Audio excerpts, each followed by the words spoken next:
Olá, meus amigos, muito bom dia a todos vocês, sejam bem-vindos a essa meditação. Hoje, nesta segunda-feira, na segunda semana do Advento, e um dia especialíssimo, né? Dia de festa, hoje é dia de participarmos da Santa Missa, então devemos nos organizar para participar aí meio-dia, né? Ou à noite, pois festa é preceito. Hoje é dia da Imaculada Conceição da Virgem Maria.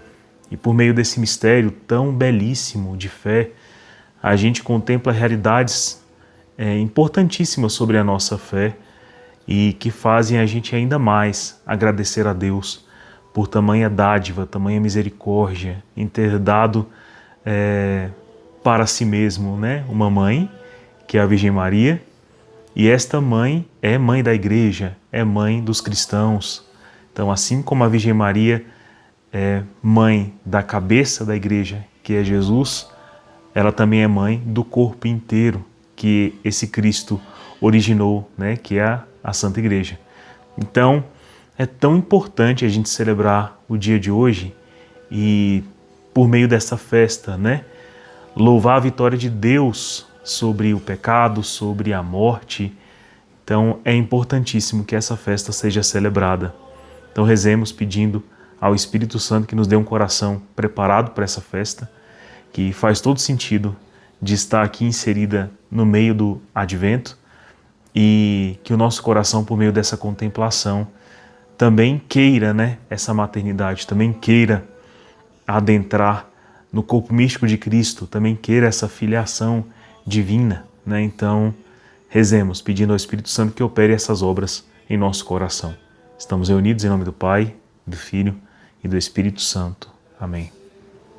Senhor Jesus, muito obrigado pela graça, pela alegria que hoje o Senhor celebra conosco de termos uma mãe. Nos conduz, nos governa, nos orienta para bem segui-lo, adorá-lo, amá-lo, para obedecer plenamente a Tua palavra e a Tua vontade em nossas vidas. Dai-nos um coração mais generoso para com essa realidade, e que nessa realidade tão bendita, tão maravilhosa, o nosso coração se regenere, se cure, pois aquilo que deve nascer no Natal, né, que é o Senhor mesmo, na nossa vida, no nosso coração, também depende de um nascimento em cada um de nós. Um homem novo, mulher nova, servo novo, cristão novo, regenerado na Tua vontade, no Teu Espírito, na Tua doçura, na Tua beleza e na pureza que hoje celebramos.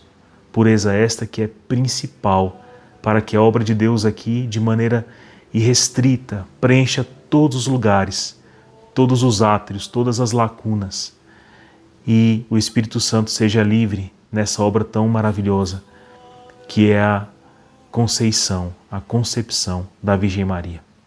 Dai-nos essa graça, Senhor Jesus, então, de que por meio dessa virtude, dessa festa e desse Natal, desse Advento, o nosso coração também queira regenerar-se, nascer de novo, nascer no Teu Espírito, nascer na Tua vontade, e que a pureza seja como que o pincel que o Senhor vem a usar, ou o fio, para tecer em nós esta nova couraça, esta nova virtude que nos é tão necessária na luta contra o pecado, contra as paixões, contra as tendências deste mundo. E para isso te pedimos a intercessão dela mesma, da Virgem Maria. Ave Maria, cheia de graça, o Senhor é convosco. Bendita sois vós entre as mulheres, bendito é o fruto do vosso ventre, Jesus. Santa Maria, Mãe de Deus, rogai por nós, pecadores, agora e na hora de nossa morte. Amém. Permaneceremos reunidos em nome do Pai, e do Filho, e do Espírito Santo. Amém. Bom, meus irmãos, a liturgia de hoje é belíssima e a primeira leitura faz consonância direta com o Evangelho. A primeira leitura está em Gênesis, no capítulo 3, versículos de 9 a 15 e 20. E o Evangelho está narrado em Lucas 1, versículo de 26 a 28. Então vamos começar pela leitura de Gênesis, né? Então nessa leitura a gente vê ali da obra da criação, a gente contempla um cenário triste, um cenário desolador, mas um cenário onde Deus já dá uma resposta imediata para a queda que o homem teve por meio do pecado, né? Então, a gente vê em Gênesis escrito assim, ó: o Senhor Deus chamou Adão dizendo: onde estás? Ele respondeu: ouvi tua voz no jardim e fiquei com medo porque estava nu e me escondi. Disse-lhe o Senhor Deus: e quem te disse que estavas nu? Então comeste da árvore cujo fruto eu te proibi comer? Adão disse: a mulher que tu me deste por companheira, foi ela que me deu o fruto da árvore e eu comi. Disse o Senhor Deus à mulher: por que fizeste isso? E a mulher respondeu: a serpente enganou-me e eu comi. Então o Senhor disse à serpente: por que fizeste isso? Serás maldita entre todos os animais domésticos e todos os animais selvagens. Rastejarás sobre o ventre e comerás o pó todos os dias da tua vida. Porém, inimizade entre ti e a mulher, entre a tua descendência e a dela. Esta te ferirá a cabeça e tu lhe ferirás o calcanhar. E Adão chamou a sua mulher Eva, porque ela é a mãe de todos os viventes. Essa última frase resume muito aqui o ponto em que eu quero chegar.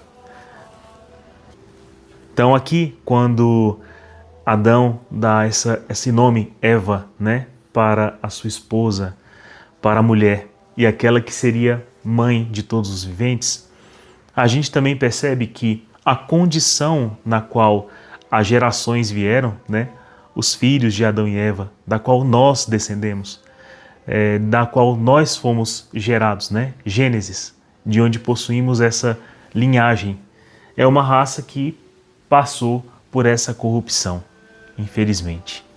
Então, Satanás tinha um plano, e esse plano era ofender gravemente a Deus, ferindo a sua obra-prima, a sua obra dileta, a sua obra que foi feita à imagem e semelhança dele, capaz de diversos dons, capaz de amar, capaz de ofertar algo a Deus que de maneira fácil já iria colocar o homem e a mulher em comunhão com este Deus, em comunhão plena com esse Senhor.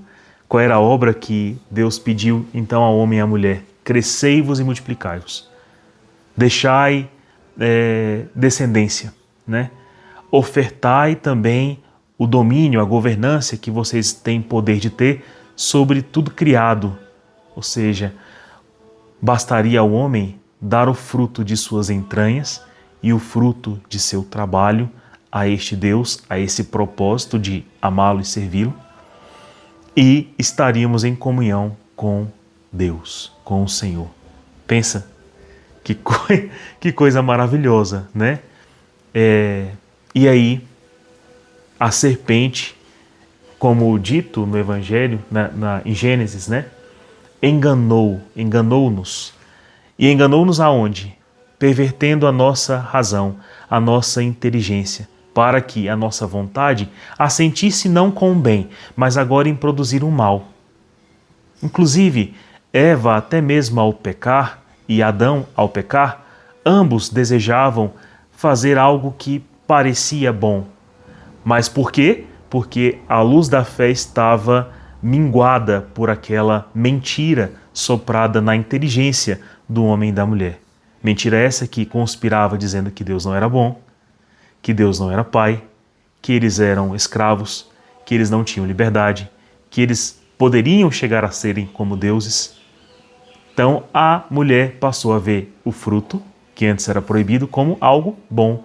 Isso apeteceu-lhe seu apetite, ou seja, quando a fé foi confundida, a vontade se viu traída e ela passou a querer algo que era mal, mas ela viu como bom. E o homem quis agradar a esposa, quis obedecer, quis ser solícito para com ela. Então, até quando eles quiseram, né, algo mal ou desobedecer, existia algo que neles clamava pelo bem. Por quê? A nossa natureza quer o bem. Mas a serpente fez um plano ardiloso. E nesse plano ardiloso, nossos pais caíram. E tudo o que aconteceu depois disso, né? Eva é chamada de mãe de todos os viventes. Passamos então a ter o pecado original, genealógico, ou seja, na nossa origem.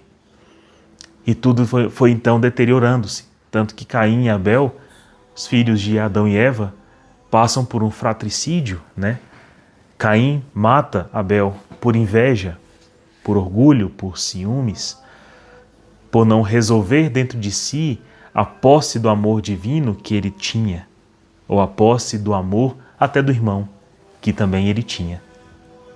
Então, vejam bem, é uma tragédia que Deus tenha feito tudo de maneira tão maravilhosa e o resultado disso gera o que o versículo 9 chora. O Senhor Deus chamou Adão, dizendo: onde estás? E ele respondeu: ouvi tua voz no jardim e fiquei com medo, porque eu estava nu. E eu me escondi.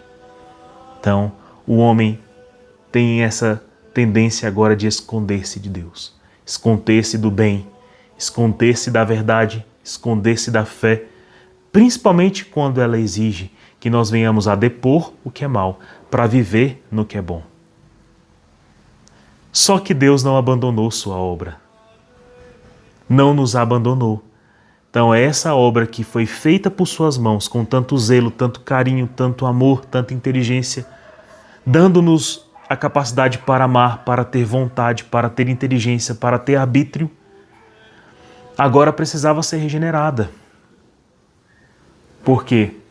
Eva, mãe de todos os viventes, fez com que seus filhos nascessem numa condição agora triste e desoladora, de escondimento de Deus, né? Então, meu Deus, precisamos então renascer. E quem fará tal obra em nós? Deus, é claro. Deus dará a resposta a esta insolência, a esta loucura, a esse devaneio, a essa desafinada de Satanás na obra da criação.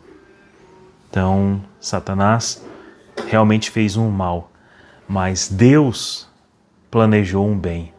E o planejamento desse bem está descrito aqui, ó. Então o Senhor Deus disse à serpente: porque fizeste isso, olha a consequência da serpente. Comerás pó todos os dias, rastejarás, né? Serás maldito entre todos os animais domésticos e selvagens. Ou seja, a condição angélica, bela, servil, cheia de gladio, cheio de doçura, cheio de portento, agora rebaixa-se para baixo das criaturas que antes não eram nem angélicas, eram simplesmente animais, né? Então, abaixo de todos os animais domésticos e de todos os animais selvagens, ou seja, um anjo decaiu-se a uma condição de demônio. É isso que o Senhor quer dizer aqui. E uma vitória é planejada pelo Senhor. Então, o Senhor é como se Ele fizesse no artifício de seu coração, que é um coração criativo, doado e que não para de criar. Ele criou a sua maior arma, seu maior exército, sua maior vitória. Porém, inimizade entre ti e a mulher. Mas quem é essa mulher? Eva, esta que acabou de cair? Não, né? Entre a tua descendência e a dela, ou seja, a descendência dos demônios que agora recaíram e a descendência desta mulher que Deus planejou. A descendência dessa mulher é Jesus e esta mulher é Maria.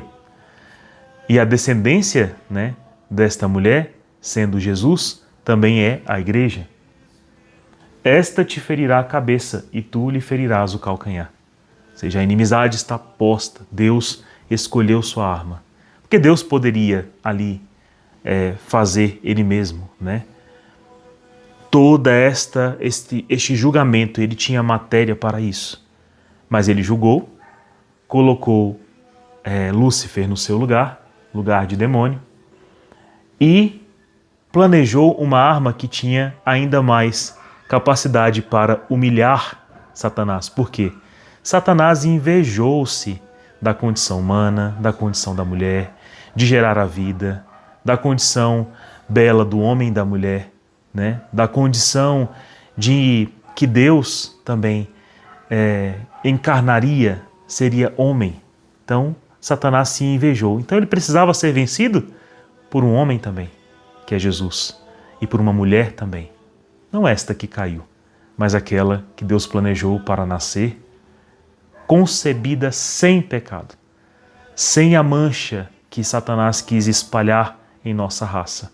Por isso, esta é a vingança de Deus, que Deus tenha planejado o nascimento imaculado da Virgem Maria, a mãe de nosso Senhor e nossa mãe. E é esta alegria que o anjo diz no Evangelho, no versículo 28. Alegra-te, cheia de graça, o Senhor é contigo. Ou seja, aqui não há pecado. Todo esse pecado foi vencido, por isso que o Senhor está aqui. Não precisa mais esconder-se, não precisa mais nenhum tipo de nudez. O Senhor está contigo. Então, ave cheia de graça. Esta é a saudação do Senhor, do anjo e, portanto, do Senhor. Feliz dia da Imaculada Conceição. Que o Senhor te abençoe e que a maternidade de Nossa Senhora te leve ao céu. Um abraço. Até amanhã.